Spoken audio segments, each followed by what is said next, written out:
My husband and I and a couple of our kids went to an escape room for the first time a while ago. If you don't know what that is, there are usually 3 or 4 rooms you can choose from. You're given a scenario, and then you have 1 hour to escape. We chose the fire escape room, and here was our scenario. The smell of smoke causes you and your family to evacuate your home. While outside, your father tells you his precious family heirlooms are going to be destroyed. Without thinking twice, you tap into your hero instincts and rush back into the house. Can you find all the items and escape before time runs out? There was a list of about 18 items on the wall for us to look for. Now, we had no idea at all what this was going to look like. I can't give away any details, but I can tell you that the room we were in was very sparsely furnished. A bed, a couple of dressers, a few pictures on the wall. At first glance, we thought, what on earth? What are we even looking for? None of those items were in plain sight, and it didn't appear there was anywhere to look. So we just started opening drawers and looking behind things and under things, looking for anything that might give us a clue, and we started telling each other random things we were seeing, not knowing if they meant anything or not. Now, we were told that if we got stuck, we could call down to the desk 2 times and they'd give us a clue. After about 20 minutes of finding nothing, we decided we better ask, and he said, "Did you find such and such an item?" and told us where to look for it. Suddenly, seeing that made us see how the clues fit together, and it got us going. Now we understood what we were looking for, and it started getting exciting as we scrambled to look for hidden clues and solved puzzles, and there were all kinds of surprises along the way. We finally got down to the last 5 minutes with one more heirloom to find. We had all these pieces of puzzles that just didn't make any sense, and it didn't seem to fit together, and we thought, oh, darn, after all that, we're not going to get out in time. We didn't think there was any square inch that we hadn't searched. Then my husband said, guys, did any of you look here? And he held up an item that suddenly brought all the clues together, and we frantically worked a combination and got out of the room with 1 minute to spare. It was exhilarating. We were elated. We kept saying, we did it! We did it! Afterwards, we went to dinner and kept reliving how the clues came together and how we solved the puzzles and all the unexpected surprises. We could hardly wait to do it again. Now, let's revisit the escape room curriculum style. First of all, you're not there by choice. Someone has compelled you to be there, and they have chosen the room that you're going to be in. You're usually not even given the reason why you're in the room. Rather, you're handed a stack of tasks to be completed before the hour is over. And if you don't, you cannot go out and play. So the fire escape room curriculum style might look like this. Open the 3rd drawer down in the dresser. You will find a locked box. Here is the combination to the box. When you open it, there is another assignment inside. And now imagine reporting to the same room day after day with a new stack of tasks to be completed. True, no child will be left behind. They will probably all eventually get out of the room. But at what cost? I guarantee there would be no escape room franchises. Who would go back? There would be no thrill. But isn't that what learning by curriculum looks like? Every day we give our children a list of tasks to be completed. Define this word, spell that word, answer this question, read this story, and tomorrow we'll do it again, and the next day, and the next day. How many children do you hear out in the backyard saying, "That was so cool when we copied the definition of refraction. Yeah, hey, I can spell it." Designers of curriculum have already made all the connections. They have solved all the puzzles. Your job is to simply complete the tasks they have given you. There's little room for the aha moments when pieces come together.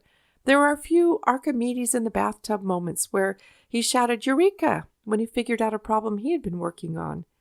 It reminds me of a community I saw in China where everyone was given employment. Everyone had the meals provided for them and their housing. They were even given clothes to wear. All their needs were met. They finally had to seal off the balconies because too many were jumping to their death. What was the point of living? We are designed and hardwired to learn by discovery and exploration.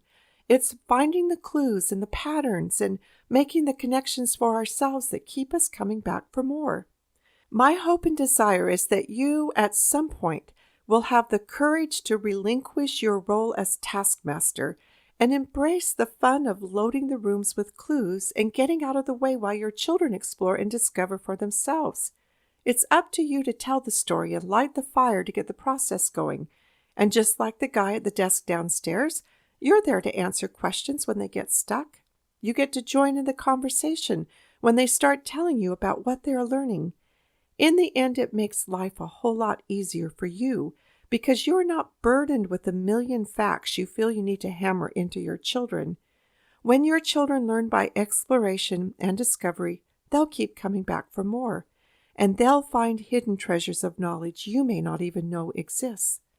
I think it was William Wordsworth who said one day that there was so much in life that he still wanted to learn that if he lived 70 times 7 lifetimes, he couldn't get to all of it. The friends of the great scientist Louis Agassiz wanted to gift him a trip to Europe. He said, "How can I take time to go there when there's so much in my own backyard I have not yet discovered and learned about?" He stayed home and spent the next 9 months exploring every inch of his backyard and thrilled at all he learned. Is this the love of learning you want to see in the hearts of your children? Then it will require that you let go and trust the process. Does it help if I remind you this is God's method of learning He uses with us? He created a beautiful world and loaded it with endless clues, but He has never assigned and compelled His children. His instructions are simply seek, ask, knock. It didn't bother Him that it took us nearly 6,000 years to discover electricity and put it to good use. It's been there the whole time. We only figured out flying a little over 100 years ago. He knew to not allow the explore and discover process of learning would be to deny us one of our greatest joys. As Dr. Alan Stockdale wrote, God gave to man the challenge of raw materials, not the ease of finished things. He left pictures unpainted, music unsung, problems unsolved, that man might know the joys and glories of creation. That process of creation is to take matter unorganized and organize it into new ways. In our escape room, we organized pieces of information into a usefulness, and it was thrilling. Think of all the music that has been created from just 8 notes on a scale, all the art that has been painted with 3 primary colors, and all the works of literature written using 26 letters of an alphabet. And think of all that has yet to be created. What a tragedy that we train our children to wait for instructions, that we rarely give them a chance to explore or discover something that excites them. As I said a moment ago, this finish the tasks we assign mentality is turning out a generation of students who want nothing to do with learning once they have a diploma in hand. And many other students don't care enough about the diploma to even earn that. Granted, there is risk involved. We checked and only about 30% make it out of the fire escape room on the first try. But even God knows the risk is worth it. As a wise man said, a child is ready to learn when a child is ready to learn, not when we are ready to teach him. Here at the Well-Educated Heart, I will constantly encourage you to let go of the job of taskmaster and embrace the fun of learning the way we were divinely designed to learn. I'm not asking you to do nothing. Your job is going to be to set up the rooms of discovery. The rotation schedule is really nothing more than setting up rooms to explore. The same is for the Mother's University. I don't give you an order of what you should read first or even tell you exactly what you should read or give you questions to answer. I don't even tell you what to do or what conclusions you should draw. Rather, I set up rooms that I know are loaded with clues for you to look around and discover and begin to piece things together for yourself, which is the same process I encourage you to allow your children. It's how I've been learning all the things I've been sharing with you about educating hearts of children. And the more I learn, the more I want to learn. My list grows bigger and bigger every day. It's an exciting and joyful way to live. There is no one-size-fits-all to learning, although there are too many people out there trying to make it so.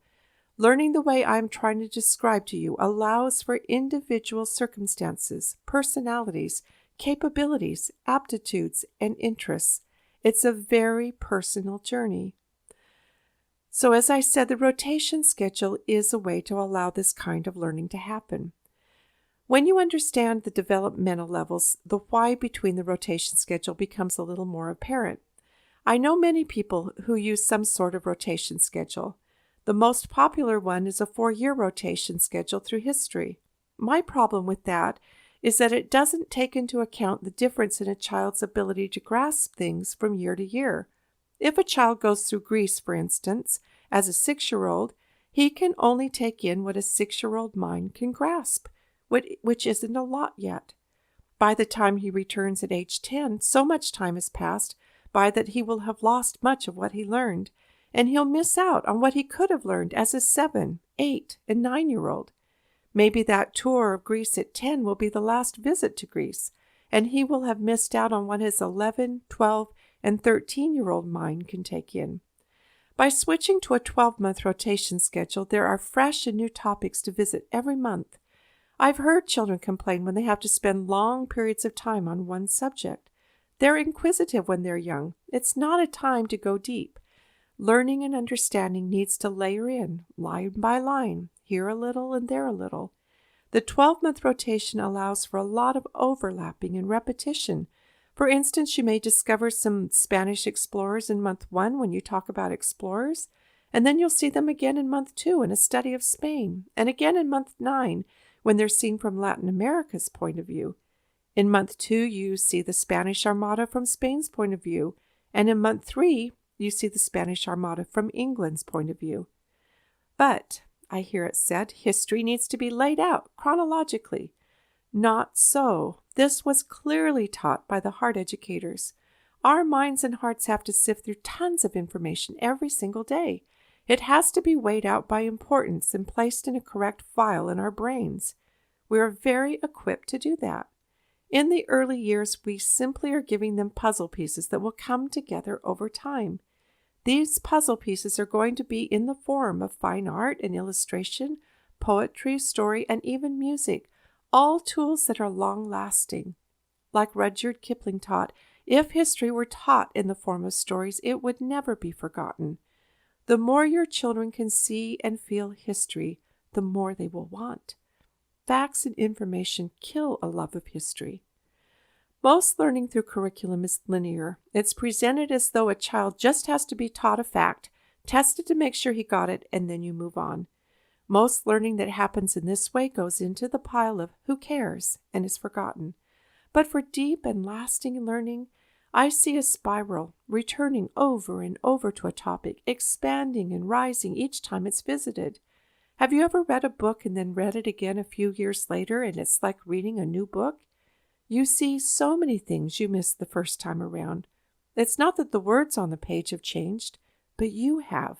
You bring more to your reading. That's the same principle at work with the rotation schedule. A child returns to the same general topic every year, maybe even rereads a book he read earlier, but the next time it is seen with wider vision.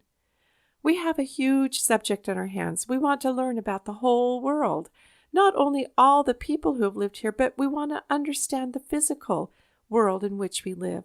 In fact, while we have many subjects we study, history, science, social studies, geography, literature, language arts, music, art, and so forth, I only see 2 subjects, a study of people and a study of nature. All the other things are just tools to help us learn those 2 subjects. We learn about people through literature, art, music, history, and even geography. Where we live and how we build our homes and adapt our lives is very much tied into geography.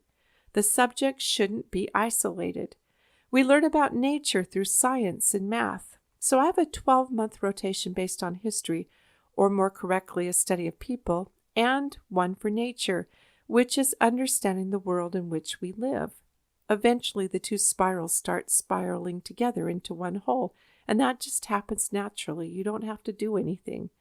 Each month you'll lead your child into a room which you have prepared with clues and let them look around and start gathering clues from a nation's literature, art, songs, fairy tales, histories, biographies, scientific discoveries, architecture, landmarks, and cultural heritage. What they are drawn to will be according to their developmental level, and you can help facilitate that. All the subjects we typically study separately are drawn together under one history umbrella. A young child may pick out the imaginative tales of the land, the fairy tales and mythology, or he or she may enjoy sharing in that country's holiday celebrations or their music and songs. An older child will begin to want to get to know some of the stories of the people of that land and will take an interest in events. The stories can unfold in history or biography, historical fiction, or even fiction that takes place within that country. A study of the great classic literature and poetry teaches much about the hearts of the people we are studying. All ages can enjoy looking at the paintings and the architecture of the buildings, and in time they will begin to see for themselves the lessons gifted from each nation. In this way, families can all be studying the same general topic, but at different levels. It makes it possible for all family members, regardless of age, to join into the same conversation. As you rotate back each year, older siblings will share favorite stories with younger ones. Maybe they'll even volunteer to read favorite books aloud to them, and they'll gain new insights their second time through. I hope this begins to paint a vision of possibilities to you. The website has an option where all the resources can be accessed through the rotation schedule to make it very convenient to use. So let me briefly describe the reasoning behind the choices. The people side of the rotation is organized around America as the spine. You may be from another country and be inclined to use your home country as the spine. Of course you love your own country and you want your children to love it. But let me explain why I think you may want to reconsider allowing America to be the spine.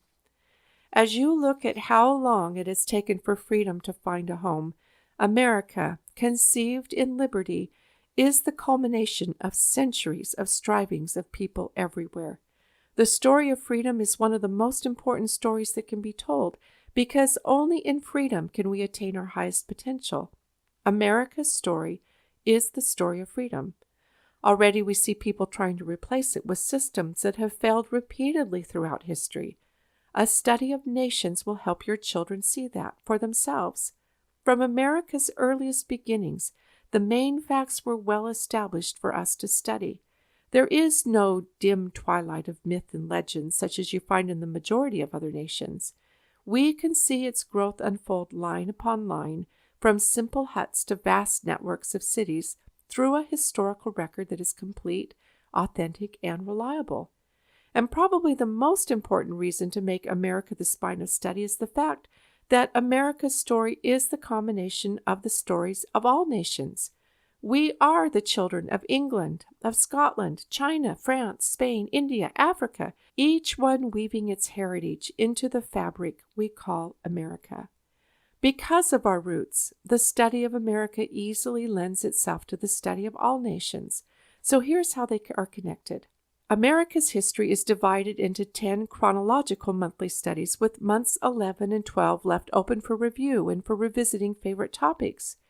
Each of these monthly topics then tie into a nation or a geographic area. For instance, in month 1, when you study the early explorers like Columbus, it leads you into a study of China and India, because that is where he was trying to go. The Vikings came from Scandinavia, so we want to know their story.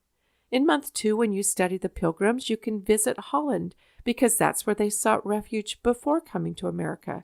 And in learning Holland's story, you'll see its similarity to America's story. Just as we freed ourselves from England and set up a republic, 200 years earlier, Holland sought to free itself from Spain's rule and set up a republic. So you'll want to know Spain's story too. In month 3, we are the colonies of the British, so we turn to a study of our mother country. Month 4 takes a look at George Washington, who is likened to the great Roman leader Cincinnatus, which leads us to a study of Rome, which cannot be separated from a study of Greece. In month 5, with a study of Lafayette, the young Frenchman who came to fight for liberty in our revolution, it leads us back to France.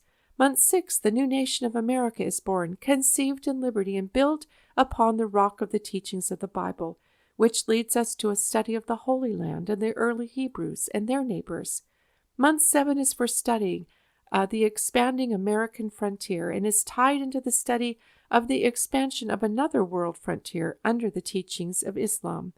The study of Lincoln and slavery in Month 8 leads us back to Africa. Grant and Lee and the Civil War are the focus of Month 9.